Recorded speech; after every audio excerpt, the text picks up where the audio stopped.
36 minutes past 9 p.m. Central African Time. Tough Love by Loki there.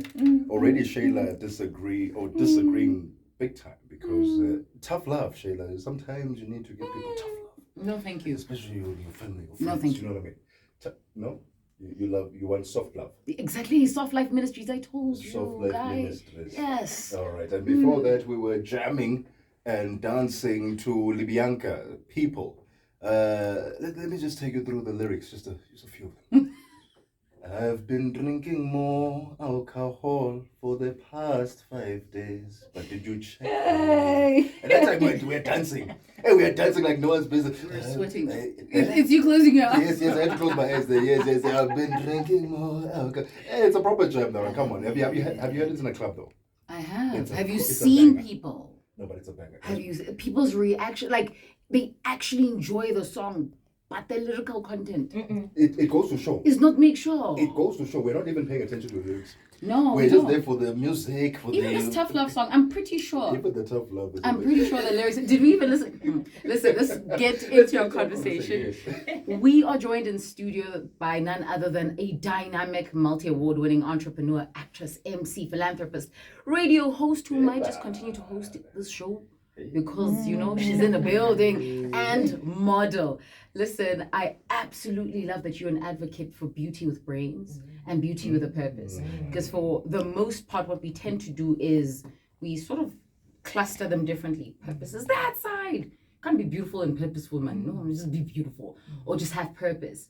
And so you walk in and you present us with so much to talk about this evening. I know that we're going to be getting into your clothing brand as well. Excited about that. If you do not know who we're talking about, we are speaking about Vinolia Mabele, who joins us in studio. Ma'am, how are you? I'm good, thanks. And how are you? You are looking stunning. I'm sorry. Before we talk about how you're doing, you are looking. It's giving. Yeah. It's giving what it should be giving. Yeah. Let's start off by touching on this month. I mean, you reigned as Miss UN Africa in 2019, well deserved. You had an opportunity to represent the country, the continent, on various stages and platforms. It is Heritage Month here in South Africa. There is a great appreciation for who we are as a people, for the diversity we find ourselves in, but also for the inclusion across the continent as well. What does this month mean to you? Oh, it means a lot to me. It means everything because I'm well traveled. And during my travels, I realized how much the international community loves brand Africa. Sure. And we do not appreciate it that much. And which is why when I got into, the clothing brand and the whole narrative of why the brand should be called African Ambassador, it was for that movement. It's more of a culture, even though we will touch on that. But this month is really important for me because whenever I would enter international stages or platforms, I always wore Africa. I always made sure that whatever that I'm wearing, it resonates and it speaks volumes about Africa, but modern Africa. And I would always work with different designers, especially local, upcoming, making sure that they are seen out there. And everyone would be asking, what are you wearing? Who are you wearing? And they would want to know more about our culture because now if you make it modern, and I would wear that Bavenda piece, neck piece, and they would want to know about that as well. Why does it look like this? So it's about us owning our own narrative of what Africa is all about, because there's so much that the world wants to know about us. They want to consume being at the brand Africa, yet we are not utilizing that. So for me, when it comes to Heritage Month, I then go back to my notion and my stance on young entrepreneurs need to really look at our culture and turn it into revenue. Come on, ma'am. Yes. Talk to me nicely. I love it. You know what I mean? So, and when we talk about that, we talk about things such as, look at the Mapiano vibe. Yes. That is Africa. That is South Africa. I know there is the whole debate about who owns what, but hey. Maxhosa La Duma. There's so much that the world appreciates about us.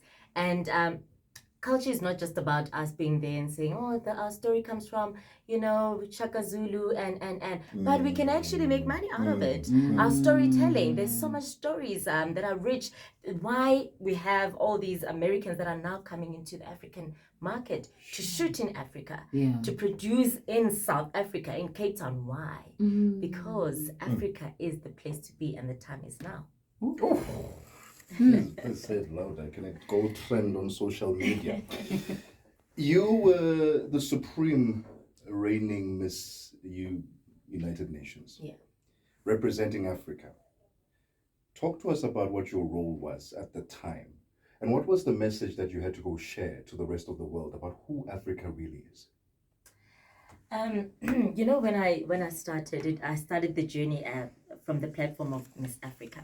And I loved the platform because it was speaking to my values and what I'm about, you know, being proudly African. I was a lot into, you know, your natural beauty, embracing your natural hair, embracing being brown, and because there was that fashion during those times of yellow bone, that, you know. So my message was just love yourself, and I resonate a lot with young people, and I want to be that ambassador and that voice that motivates them positively to say love yourself, love your hair. And which is why even Style and Image, you know, they brought me into their space and said, you are going to be the face of Style and Image, because I was for natural hair, I was for natural beauty, everything natural. Just love yourself and embrace yourself. I remember when I started the Face of Mzansi pageant. The pageant, I wanted to break the stereotype of you need to be thin, you need to be tall, you need to be this, you know. And it was a cutting across all board, you know, short, full-figured. We had everyone who feels that I'm beautiful, I'm a queen, and I want to walk on this stage. And that has been my message. And after winning the Miss Africa, you then go to Miss United Nations International, and they are really, really big on beauty with a purpose, because you don't just go there and present your story. You go to an intense interview process. You even submit a portfolio of evidence. You need to have pictures and show them what you've done in your country. And when they saw the project of Face of Mzansi, they were blown away. They were like, is this what you are doing at your age? For the young people, I was like, yes, this is what I'm doing. And you know, it really changed a lot of young people's mindsets. A lot of girls who came from the Face of Mzansi program, most of them are all educated, you know, because they understand that, because the slogan of Face of Mzansi is, I'm in charge of my tomorrow. For you to say, what can I do for my country, and not what your country can do for you. They're into law, they're into accounting. You know, it's young women who want to be leaders, because we want to break away from the stereotype of young women who we just see as not really giving anything. I don't want to go into slave queens and one, but we don't want that. That's not what the world needs. Abu Mama Winnie Mandela, Charlotte McMaker, they fought so hard for us to have this freedom that we have now. What are we doing with it? Who's going to lead if we are not taking the center stage? We are not taking center stage as women, and the platforms are there. We can't be complaining now and saying, oh, there's no space for women. There is the space for women. You need to fight and get it. And that has been my message. Sure. You know what's really interesting is today, Tebogo and I came from a conference that spoke heavily about your mental state and how it's so quick to change from you being gloomy, sad, depressed, pitiful, to you appreciating yourself. As much as you can quickly change that in an instant, it's not long living. The longevity is very, like, the span is too short. How do the women of this present day and age, and I say this by virtue of us having so many complexities in society, you think of hair, you think of nails and makeup, you think of body type. As much as we punt everyone as beautiful, we all know what we are trying to look like. Okay, when we hit the gym, we know what we're chasing, right? So how do you stay true to self and appreciate you wholesomely? Because I feel like if we can get to that place, then it won't be so much so that, oh, the country's unfair. You're already charged up to do something, to change something, to live in purpose. But it all starts with you, and I feel like that's the platform we're missing. We want to cause change, but we're not change. And so how do we do that?